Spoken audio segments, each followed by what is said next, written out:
Hi guys, James at Rampant Lion Reviews again for you today with another beer review. For this one, we are going to stick to Sweden and we're going to return to a brewery that's featured on the channel many times before. I've had some really nice beers from these guys over the years, many different styles, and I think it is fair to say that these guys are one of the best known Swedish craft breweries. It's a bit difficult to pick out any one style that they're best known for, but you know, they've done some awesome imperial stouts over the years. Their modern, fruity, juicy, Nordic, whatever we're going to call them, sour beers have always been very solid as well. And in more recent times, they've been focusing a little bit more on IPAs again, and also on some lagers as well, which have been very well done actually. So yeah, interesting times from this brewery at the moment. So, you know, try some of their beers and see what you think. But the beer we're looking at today is a style that I have had from them before. It's the latest installment from one of their beer series that I very much enjoy, and I've heard that this one is pretty damn nice actually. So, needless to say, I'm very curious to see what this is going to have in store for us. So, hopefully it's another good beer. Hopefully it makes for an interesting review. And as always, I hope that you guys enjoy my take on this one as well. So, yeah, for this review then, we are going to head up towards Stockholm, the Swedish capital. We're going to go to Sundbyberg to be specific, and that means that we're going to have a look at another beer from Omnipollo, as we would call it. So yeah, this one comes from the Bianca series. It is called Godfeather, comes in at 6% ABV, and as all of these beers are, they are Goses. So they're describing this one as a blueberry, raspberry, pineapple, maple, marshmallow, Lassi Gose. So it should be quite nice. But this beer was released as part of the Tillfällig assortment through Systembolaget here in Sweden toward the end of October 2022. So yeah, it should be pretty damn nice actually. But yeah, it's been a wee while since I've had one of the Biancas, but you know, whenever these things come through Systembolaget, it's quite difficult to resist getting them, to be honest with you. But yeah, let's crack on with this one then and see what we have. So, as always with my reviews then, I'll tell you a little bit about the brewery before we taste the beer. If you want to get straight to the tasting, just fast forward. All the usual links are in the video description below. That's the brewery website, a link to my other reviews that I've done from Omnipollo in the past, and that's constantly being added to. And there's all the usual social media down there too. If you want to see more reviews, do please consider subscribing to the channel. The support you give is hugely appreciated. You can, of course, go into the channel homepage as well and search for things based on geography. The channel has that geography tagging system, of course, and you can check out the playlist of beers from different countries. You'll find this one in the Swedish playlist. But yeah, let's go on to my brewery notes and talk a little bit about the Omnipollo brewery then. So, Omnipollo, as I've told you before, was founded back in 2011 by Henrik Fenty, who is a long-time home brewer, and Carl Grandin, who is a clothing designer. So the two met one day and they decided to start a brewery together, having, you know, discussed in depth how insular the craft beer scene was both in Sweden and abroad. So they wanted to take the approach of reinvigorating it from both a stylistic and a gastronomical sense, and so they felt that this partnership between a home brewer and a clothing designer was actually very, very logical. But the name Omnipollo is derived from omnipotent chicken, so Omnipollo, pollo Spanish for chicken, and these guys were gypsy brewers until 2020. Early on, they opened up the Omnipollo's hat in Stockholm as a collaboration with Pizza Hut. This became quite popular, of course, and they've got many kind of beers there on tap that you won't find in other places other than the Omnipollo Church, which we'll come to in a minute. But yeah, that is somewhere that I do want to go and film an out and about video. But in 2019, they also opened up another bar in Hamburg down in Germany. They also had one in Gothenburg for a period of time as well, and they do have one in Tokyo in Japan. I'm not sure if they've opened more beyond that. I will need to look that up. But like I said, in March of 2020, these guys announced that they would open their own brewery at Sundbyberg in a former church which had previously been home to Sundbyberg's Sjuksbryggeri. But apparently the brewing capacity there started off at 100,000 litres of beer per year, and they've scaled it up to be 600,000 litres per year. So yeah, I don't know if they are still brewing some of their beers at the Proefbrouwerij in Lochristenhoofd near Ghent in Belgium. That was where they brewed most of their stuff back in the day, and they do brew some things at Toul City in Svininge on Sjælland in Denmark. Quite a few of the IPAs are brewed there, from what I understand. So yeah, they are still doing a little bit of gypsy brewing, but brewing a lot of stuff at their own place. in Stockholm as well. But as of October 2020, when I'm filming this review for you, these guys have produced about 375 different kinds of beer according to Untappd. And like I said to you, you know, these guys do a whole host of different things. If you want to try some of the classics, probably the three that I would recommend would be the Noah, although I believe it's called Aeon now. That is one of their classic Imperial Stouts. The Nebuchadnezzar West Coast Double IPA was always an awesome beer back in the day, and the Fata Morgana, which was the New England IPA, they're kind of classic ones. Those three are ones that you should have a go at if you want to see what Omnipollo is all about. And if you can get some of the kind of fruity sour ones like this as well, you know, try something from the Bianca series and you won't be disappointed with it. But yeah, that is everything, as I say, I can tell you about Omnipollo for the moment. If you want to learn more, check out the brewery website. You can follow them on Facebook and Instagram to keep up to date with all the latest goings on, and you can of course check out the Rate Beer, Untappd and Beer Advocate pages to learn more about all the different beers that these guys have done. So yeah, let's get on and actually have a look at this beer itself. I'll just let you have a wee look at the artwork on this can. This one of course is a 440 milliliter can. Looks very, very nice, of course. You always get interesting things from the Bianca ones, but usually the Bianca series just has like a single leaf on the front and, you know, different design on the on the feather, sorry, and you know, a different colour background. But you can see plain top on this one. But yeah, 440 milliliter can, as I said, and this was released as part of the Lokal Småskaligt assortment through Systembolaget here in Sweden. So there you go. There you can see a little bit of the data on the back of the can. But let's get this guy out and we'll get on it with the tasting. A 6% blueberry, raspberry, pineapple, maple, marshmallow, Lassi, Gose. Should be good. So yeah, it says it contains lactose, this one as well. But yeah, let's get this out. You might have noticed this as well. Destroyed my finger on a glass during a shift at the Bishop's Arms. So yeah, we'll be having to wear this for a little bit, and you'll get to see my finger healing on the videos. It wasn't fun. It was not fun. But yeah, let's get this guy out and we'll get on with the tasting. Look how dark that is. That's kind of crazy, to be honest. That's awesome. Right, I think that'll do for the moment for in terms of having a look at the beer. Let me just reposition that. There we go. So anyway, as you can see, this beer, it almost looks a bit like an Imperial Stout or something like that. You know, this beer is almost black as night. If we shine the light through it, yeah, you know, it's almost like a kind of big black, it's going to be the blackberries, I think, or the blueberries that will be giving you most of this colour.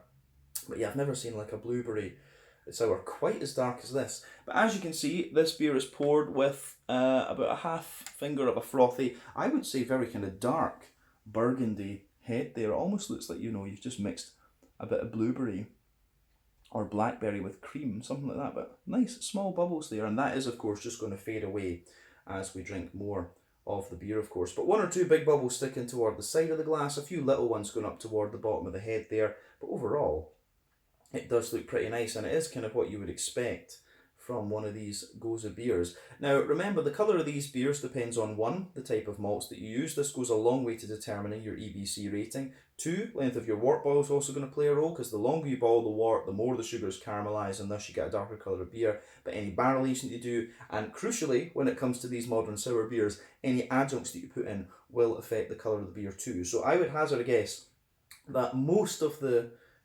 colour in this one is coming from a mix of the blueberry and the raspberry as well. I don't think pineapple is going to do too much to it. It does have an ingredients list here. Oh, this one, it does, yeah, it does contain blackberries, which makes sense then.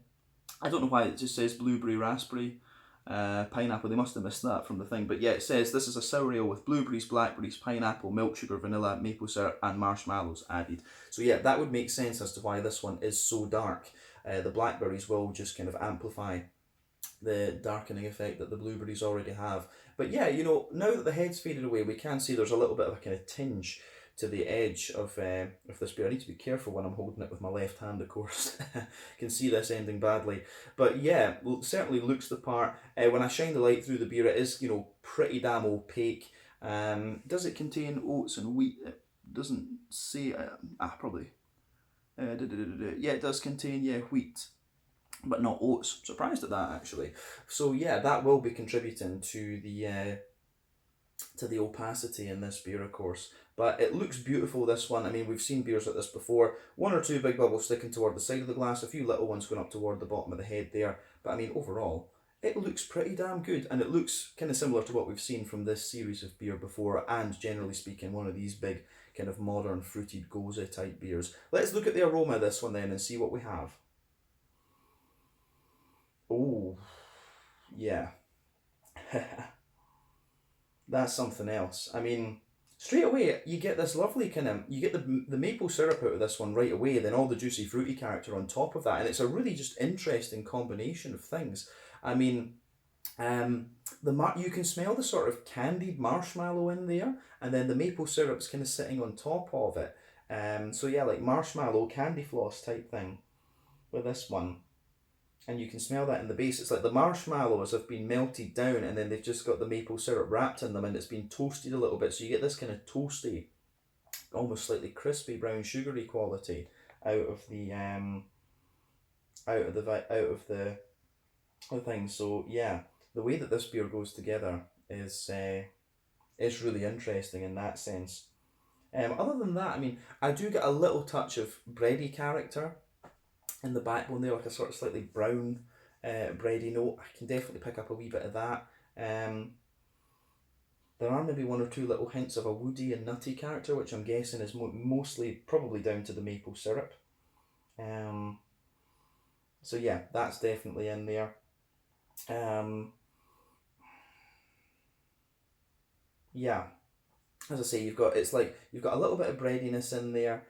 You do get the marshmallow just kind of sitting on top of it, and then, as I say, it's like glazed marshmallows with maple syrup, and it's just been toasted slightly. So yeah, I really do like how this goes together for sure. Very, very nice actually. Yeah, aroma wise, I think this beer is pretty damn nice. So it gets a big thumbs up from me. I'm feeling rude at the moment. I can't really move this finger back, so apologies for inadvertently giving you guys the finger in this video. Sure, you can forgive me. But yeah, the kind of malty, sweet backbone that this beer has is lovely. This one, of course, doesn't contain hops, but I still think there is a little bit of a kind of green placebo sort of thing to this. Like, I do get a little bit of grassiness out of it, but there's also a good little bit of a woody, brambly sort of thing, and that's most likely to come from the berries that are in this one actually. Yeah, so that's interesting. I do get a little bit of woodiness and a little bit of grassiness and stuff like that in this beer, so a little bit of green placebo going on for me for sure. On the fruity side of things, there's absolutely on the fruity side of things, there's absolutely a nice little bit of, you do get the blueberry. Yeah, you get the blueberry and the raspberry in this one for sure. And they're actually quite, you get the blackberries as well, and they all kind of mix together and give you the kind of juiciness. I think that, the blackberry is giving you a little bit more of the juiciness, whereas the raspberry and the blueberry are the ones kind of giving you the tartness. But this beer doesn't smell overly tart to me. It will be interesting when we actually taste it to see how that comes out. But yeah, to me, the berry notes, and I think it's maybe the presence of I think in a way the kind of maple syrup and the sweetness that gives you is suppressing a little bit of the tartness of this beer, but it could also be the pineapples just balancing out. You do get a little whiff of the pineapple backing things up, but it's not, it's really not that kind of apparent, to be honest. The pineapple really does take a little bit of a back seat in this beer, which is quite interesting for me.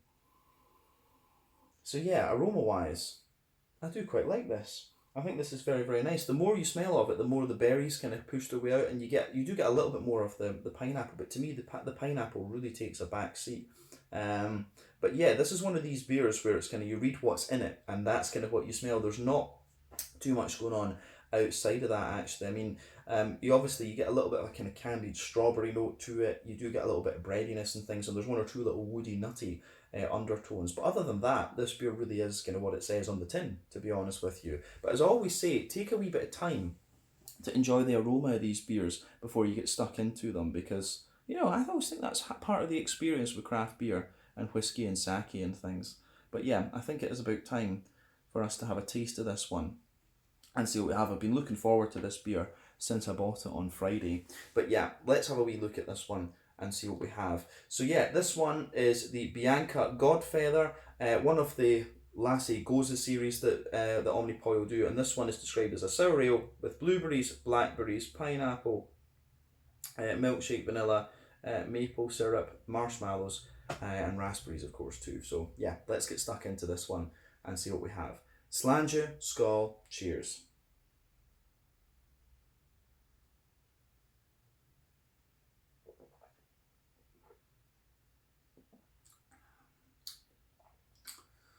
Oh yeah, this is very nice. These Bianca beers never really let you down. They are big, sugary hits. Make no mistake about that. These beers are just big sugary bastards, but they are really nice to drink. These are a treat. These come out maybe every 3 months, 4 months, something like that in Systembolaget. But I always look forward to having these ones. These are always good.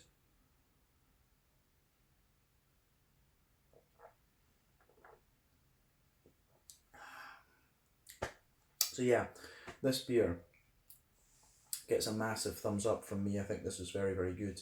Um, yeah, it's really, really nice. So the impact of this one, it is, you've got that, the brown, it's kind of what I was expecting it to be. You've got the kind of maple syrup and the brown sugar, kind of the maple syrup and the marshmallows and the lactose, and they're just giving you this really big kind of creamy base to it, and then you've got the big juicy fruity notes on top of it. As I've said to you before, these kind of modern sour beers are actually, a lot of them are very simple in terms of their kind of flavour profiles. Like, they're not madly complex and things, but if they're done right, they're beautiful. I mean, we're really lucky in Sweden just now with some of the sour beer breweries that we've got. Elma Living here in Skåne, Breakery have always been solid as well. In Gothenburg, you've got, Morgendowns, Duck Pond, Fermenterna, of course, as well. You've got Omnipollo have done these for a number of years now. You've got Yemadal and Hantverksbryggeri away up north. Jackdaw, of course, are doing in Uppsala, are doing some of the really old school Belgian type sour beers. So yeah, it's really interesting to see how all of these go together. So yeah, the Swedish scene in terms of these kind of modern sours and some of the old school things, there's some really interesting stuff going on. But this one, I really like this actually.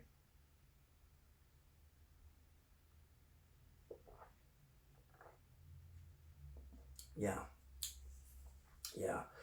So for me, I think this is really nice. It's definitely up there with the standards that you would expect of this series, based on the previous experiences we've had with Omnipollo. And yeah, it's got a lovely impact to it. You get all the berries, you get the brown sugar in behind it, you get the sweetness, and yeah, just another really nice beer. So let's try and break this down and describe it for you a wee bit more in depth.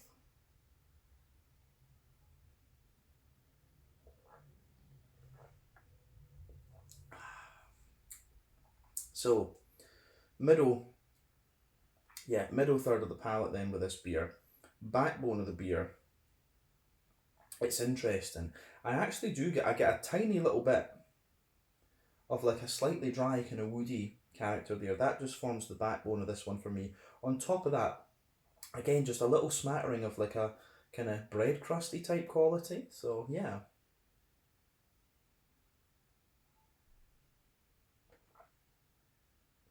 So yeah, a little smattering of bread crust in this one. Um, yeah, and that, yeah, that goes together really well. So little smack there, a little bit of woodiness, a little smattering of kind of bread crust, and there maybe a teeny little bit of wholemeal brown bread on top of that, and then yeah, you can feel the marshmallows, and it's almost like they've. Is it right to say caramel? You've got melted marshmallow. It's kind of like that. I don't know.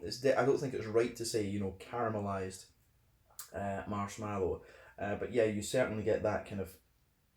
That's kind of what goes around in the centre of your palate. That sort of caramelized, oily, melted, um, marshmallowy type quality, and then on top of all of that, of course, you have a really nice. Yeah, you do have that really nice kind of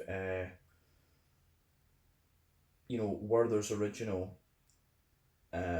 You've got a little bit in the dead century part. You've got a little bit of that Werther's original sort of thing, and then wrapping all of that up, you've got this kind of sweet and bright maple syrup note there. But the maple syrup, as I say, it's got a little bit of a toasty note to it, and it's almost just a little bit, there's a little bit of a kind of treacly, a very slightly treacly molasses kind of thing going on with it too. So yeah, as I say, the middle of your palate in this beer is definitely quite interesting. So on top of that kind of very slight bready layer that I've said, and as I say, that is a very kind of minimal component of this beer, you've got those oily melted marshmallows.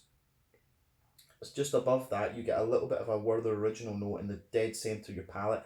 Wrapping that all together, you have this maple syrup, and it's a slightly toasted maple syrup as well. And toward the front of that middle third of your palate, you also have a wee bit of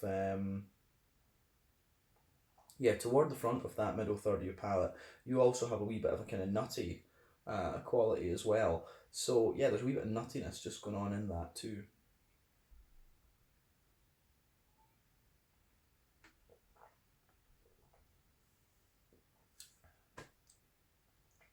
So yeah, it's really interesting how all that goes together, but it's interesting because when you take this beer in the middle of your palate, the fruity side of this beer really spreads back across the top. So we'll come to that in a minute in the mouthfeel. But yeah, on top of what I've just described there in the middle third of the palate, you can certainly feel the fruity notes from the front third of your palate just pushing their way back and sweeping across that sweetness there. But then the further into the aftertaste you go, the beer starts to kind of sweeten up again, and you get the it starts to sweeten up again, and you get you do get the kind of brown sugar, the maple syrup and the marshmallows coming out too. Yeah. So there's quite a bit we need to talk about with the mouthfeel and the impact of this beer. But let's focus on the back third of the palate then. The border region between middle third and back third of your palate, you get a little bit of bready build up in there. There's a nice little bit of bready build up in there. The base at the back of the beer is kind of woody and it's a bit drier. So yeah, that's the way it goes together.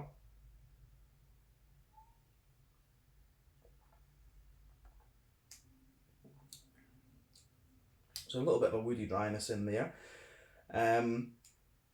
Does get that little bit drier. On top of that, you do get a wee touch of the bready note, and you do get a bit of the bread crust and a wee bit more of the bread. But the back third of the palate for me is quite interesting. For me, you do get this kind of, it's almost like that's where a lot of that's where a lot of the kind of lactose is kind of gathering. You can feel this sort of milky sort of smoothie sort of thing in the back third of your palate sitting on top of all of that, and it's just quite tall and quite airy and things. So for me, that's it. That's kind of how that goes together. So yeah, the back third of your palate, for me, the flavour is a good little bit taller. Then as you come further forward into the middle third of your palate, it just kind of squashes together and condenses down a wee bit. So yeah, I do like how that kind of pieces together when it comes to this particular beer. Lovely stuff.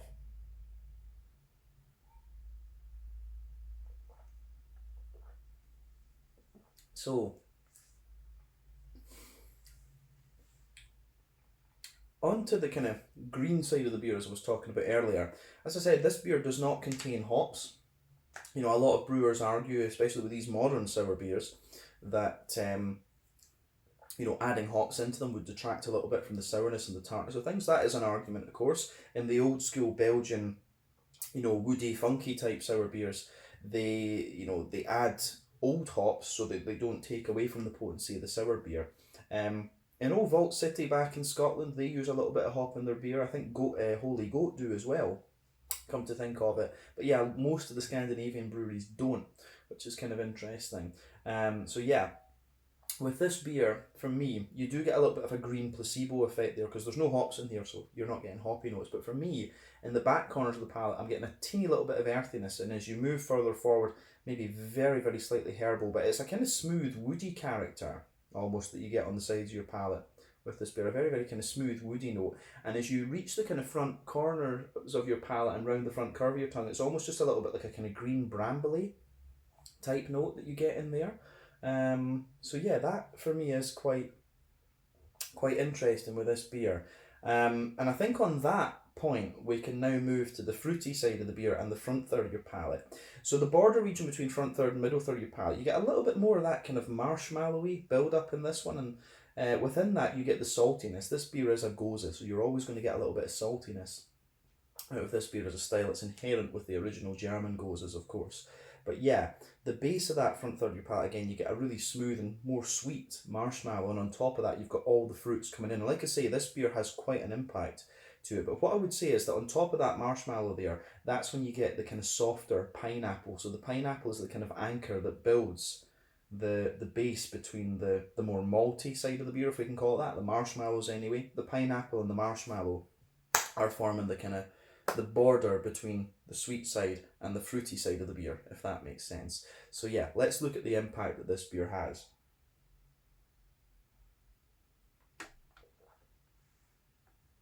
So yeah, when you take this beer in, you've got a little bit of I would say,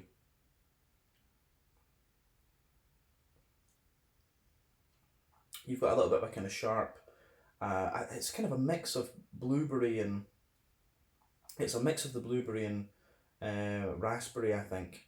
And it's a bit strange with this beer. I noticed on the can, on the top, if you look at this, it says blueberry and raspberry, but in the second one it says blueberry and blackberries. So we'll just assume that all three are in there. So yeah, unless they've made a typo when they've made the label, which is possible, it does happen. But yeah, for me, I've got a feeling just from the flavour, if there's one of them that's absent, I think it's the raspberries. I think it will be the raspberries. Because yeah, it feels a bit more blueberry and blackberry-ish than it does raspberry-like, to be honest with you. But there is a wee hint of a raspberry flavour, particularly at the front of the tongue, so it's a bit hard to tell. So, when you take this beer in, you get the sharpness coming in just behind the front of your tongue there, and it rolls, it just kind of rolls out and mellows out. And as I've always said, for me, a good sour beer is one that has a bit of tart impact and it just mellows out nicely, and this beer really does that.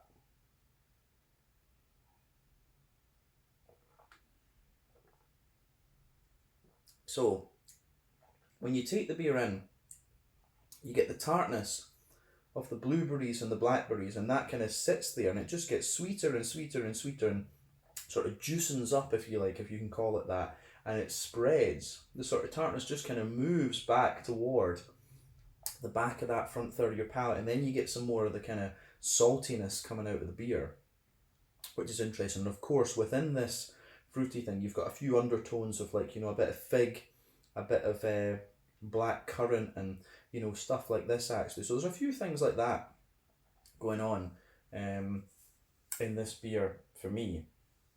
So yeah, I do like how all of this goes together for sure. But yeah, the fruitiness kind of spreads to the back, like, you know, spreads further back on the palate as well. So yeah, for me, it gets a big thumbs up. I really like how that kind of pieces together in this one. Yeah, I think after that, that really is everything we need to say about this beer. The only other thing would be to talk about the kind of raspberry notes, and as I say, right just behind the kind of front tip of your tongue, I really get a little bit of that.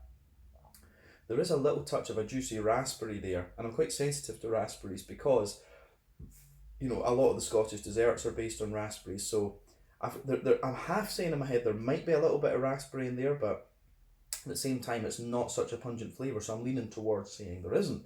But the other thing to notice about this beer is that some of the juiciness of these fruits goes around the edge of your palate and spreads around the sides. So yeah, I quite like how all of that kind of goes together in this one. So it gets a big thumbs up from me. Yeah, it's awesome. So on the what do you call it? The mouthfeel side of things, then, to round off this review, brain really is not working. It must be this.